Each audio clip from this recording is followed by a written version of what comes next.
I probably won't go long. How much time do I have left on this camera? It doesn't say. It'll tell me when.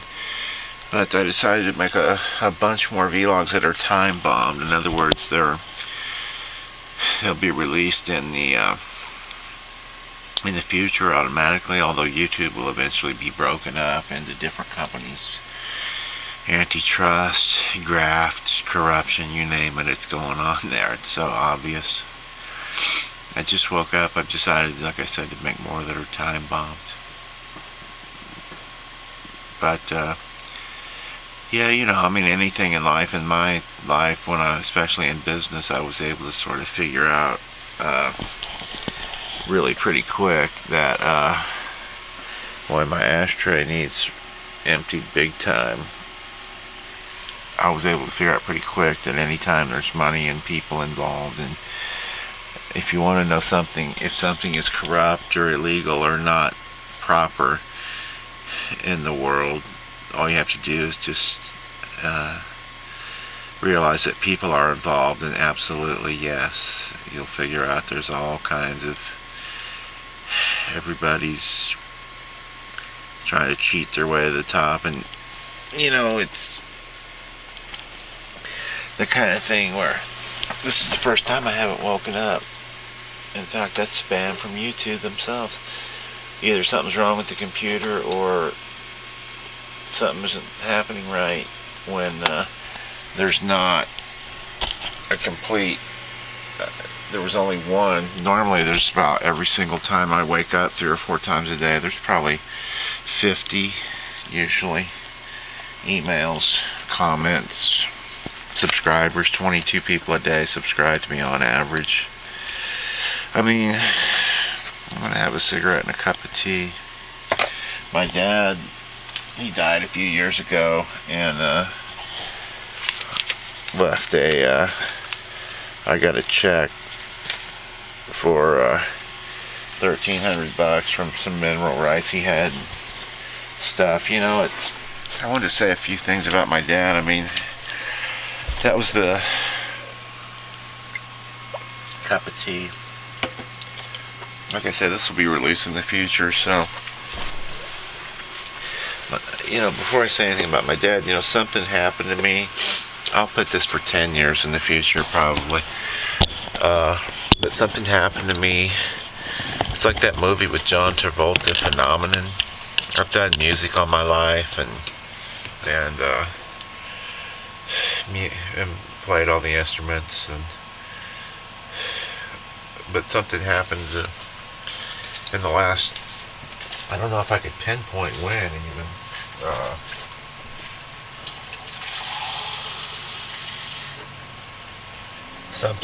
I'm in a lot of pain.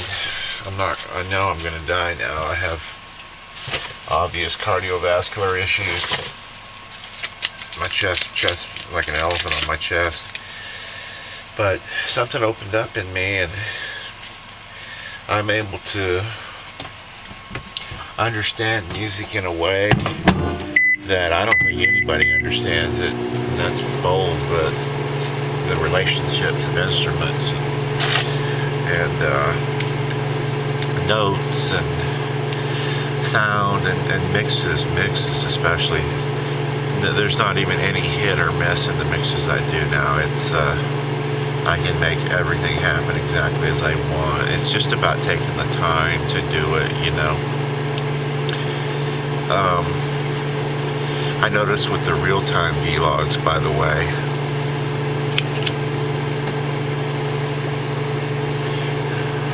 that I censor myself a lot, and I have to be real, sort of watch what I say, and yeah, it's a turn off when it sounds like I'm an egomaniac or something, but something incredible happened to me, you know. I had a brain injury. And not severe, but severe enough to affect the use of my hands and thinking for a long time. I just couldn't figure my way out of a paper bag for the longest time.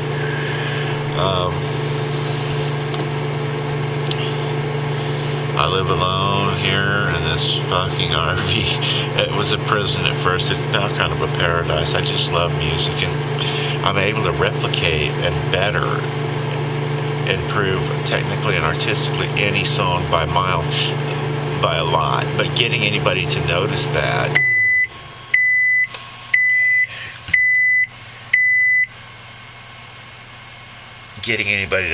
on YouTube, because of, everybody wants you to watch their stupid fucking video. It's like, I'll put these in the future, but it's kind of like, because my awareness has been completely expanded, I'm able to see something dramatic and important, I think, has happened to me, and that people won't understand it now, but it's kind of like I don't know, the more like Nostradamus or something, the more vague you are in your predictions, the more accurate you will be. But I think in the future there will be, like Edgar Cayce or somebody, legions of people that follow me and try to understand. So I decided to talk about it and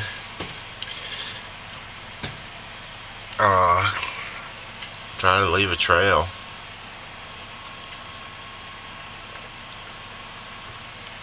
And I'm talking maybe 100 years in the future. At some point, somebody is going to take one of these or my music videos and feature it somewhere where millions of people start watching it. Might be 100 years, might be 1,000 years. I think more like 100, or could be any day.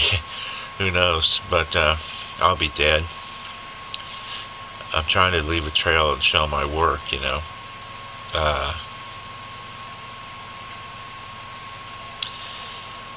So, but with YouTube, it's the kind of thing where, if you do art, nobody gives a shit. Everybody thinks they're an artist. Some are. Most aren't. We're talking 1 in 1,000 does something that's interesting. 1 in a million does something that's kind of brilliant, but not every time. I think I'd fall into like the 1 in 10 million, where I do something that's usually brilliant every time, but not always. But somebody with the sheer level of skills of electronics, psychology, physics, production, engineering, musicianship, drums, bass, guitar, electronics, acoustics, with a full command of all of these things. It's I've done videos that I thought that would just set the world on its ear. I replicated a Rush song that is completely alone on basically, one guy playing all the instruments alone on a computer, barely has any hits. And I updated it artistically too. Nobody cares. People are so concerned with them, and that's maybe the way it has to be, I think, They're so concerned with getting their piece. It doesn't have to be that way, though. It's really about narcissism and self-obsession and greed and selfishness with people, especially in music. And I think also, though, most people are not professionally experienced or trained enough. I run across stuff all the time that if it were properly produced, it could be.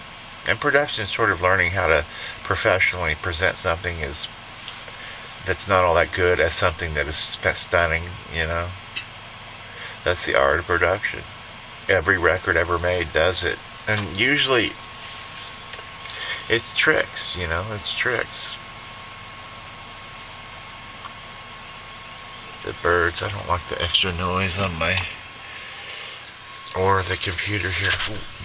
So I send out 40,000 contact requests or whatever, I don't even know, every day. I mean, the thing about the internet and viral and YouTube and all this stuff is that every action that you take, sending a message to someone, ups the chances of people watching your video, and that ups the chances, videos, in my case hundreds of them. I'm going to time bomb thousands of videos like this on my site at least 10 years in the future. Yeah. I wonder if anybody will follow it still. I don't think anybody cares. There may be a few people who are curious, though, and maybe people will care. I mean, what I'm doing is I'm trying to just leave a mark that I was in this world at all, and that I was actually exceptional at a few things. And it seems like to me the people around me who knew that definitely care, but they didn't want anything good for me. They wanted it for themselves. They cared in sort of a, I'm not going to make damn sure that you don't get it type way, you know. I mean, nobody was out to sabotage me, but nobody was out to help me. And I think I'm that way too, you know. On YouTube, I give a thumbs down if I see something that's right on the edge of being brilliant, but it has a few, like the video has a few obvious bad edits and stupid cuts, and the music is great. It could be brilliant if they just did a little, but those are the ones I'm most likely to give a thumbs down to, you know.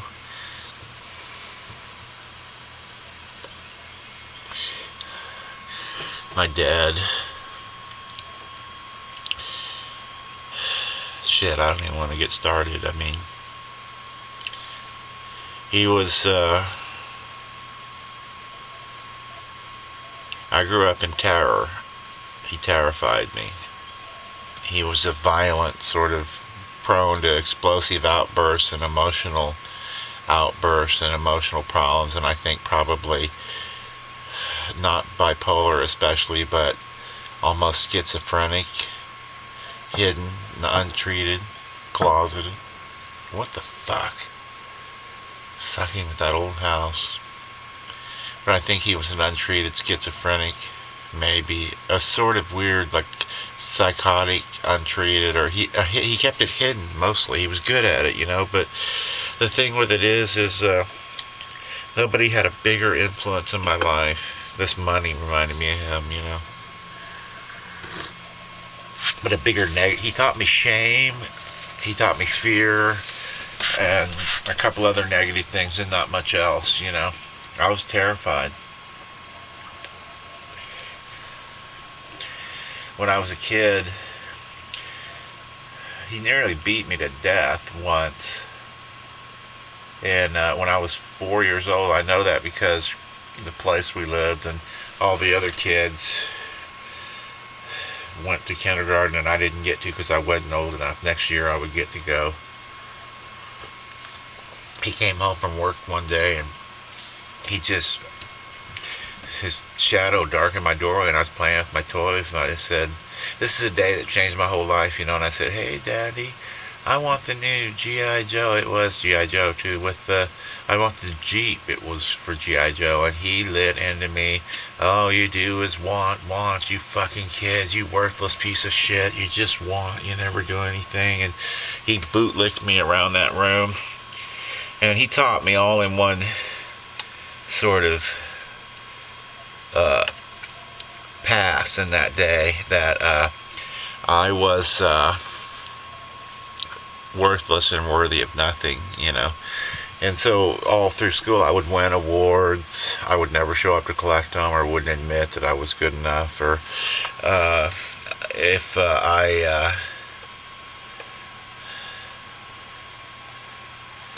you know, everything that happened, I just denied that I was worthy of it or any good. And then you know, I mean, the fear was, I almost got hit by a car once. He had told us repeatedly, don't ride your bikes on the highway, and I did, on a like country highway where cars were speeding along, and I almost got hit by a car. It came so close, it skidded to a stop, like right. It was on this side, like right next to me, and the sun was going down, and I thought, you know,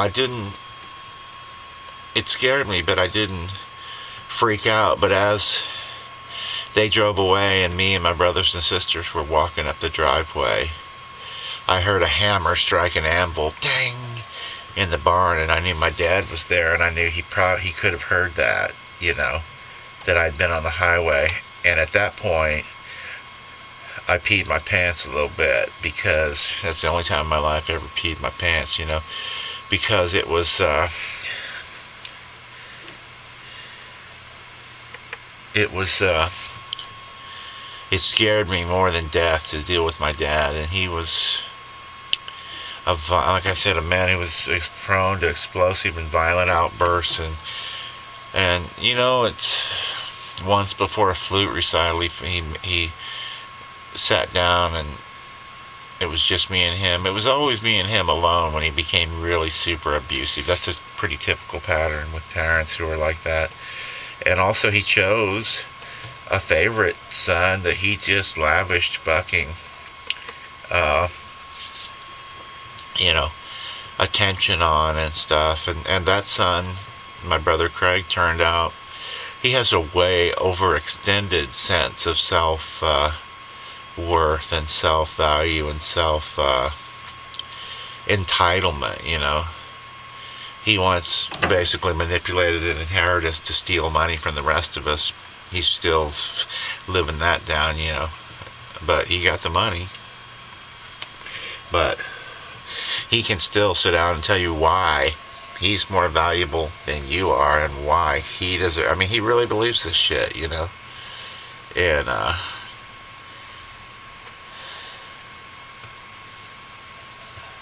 but with my dad, you know, yeah, he instilled terror in me, and I finally got away. I mean, around the time I was like 15, 16, I really trained martial arts from the time I was like, say, 15 to 18. So around 16, I could beat him to death. But that psychological thing, I was still always scared of him, you know, getting through that old bullshit, those old tapes. Even when I was 40, I met him. I became real curious about who I was, where did I come from, who are these people? Because I left home like when I was 16 or so. I mean, with them anyway, you know.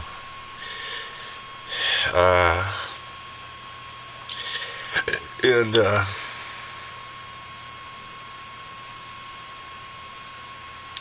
even when I was 40 and like been a businessman, I met him again, and he still was real uptight, you know, and real. I never could be just a friend with him. Even when I was, you know, I just met him and I realized I'd been in a lot of, you know, big business stuff and handled millions of dollars, made millions of dollars, and it was still like I immediately recognized you become really good when you're in business at going, oh, this is that type of person, this is that type of person, I see, because you deal with so many. It's just like in the internet and YouTube, you learn to sort of, you know, what types there are. And anyway,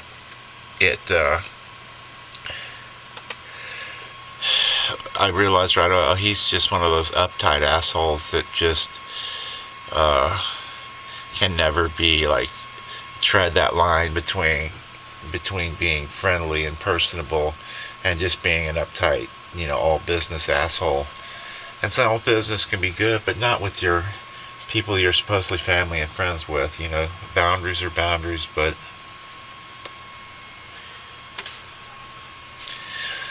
yeah, I mean, nobody will understand this body of work, these songs, these things I've done. Not for any time soon. People are too. I think in the future there'll be people that follow and study what I've done and how I did it under the circumstances I did it. Especially me, I was put in psych institutes for years and just, you know, thrown away by society. Society told me you will never do anything again, you will never be worse shit. You're sick, physically ill, and mentally defective. And I lived in psychiatric institutes without a friend in the world. Nobody knew where I was. Family didn't know, didn't care, I don't think, even if they did.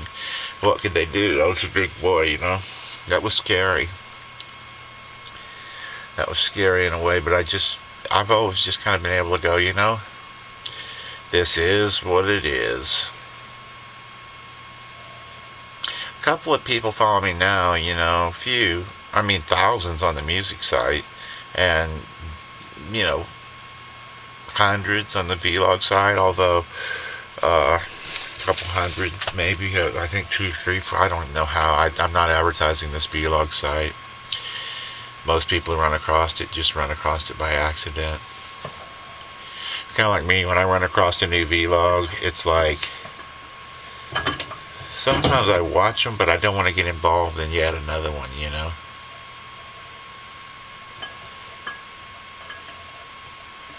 I never talk to anybody else, never go outside. I guess I'd be the very definition of like the person who could be maladjusted. And, I don't think so. I think I'm pretty well adjusted, but, it's like the fucking Unabomber or something. I try to laugh at shit. I mean, really, one of the problems is nobody can see or knows, really, or cares how functional I used to be and how I used to live. And then compare it with now, a guy who lives in a filthy RV who is just barely able to take care of himself.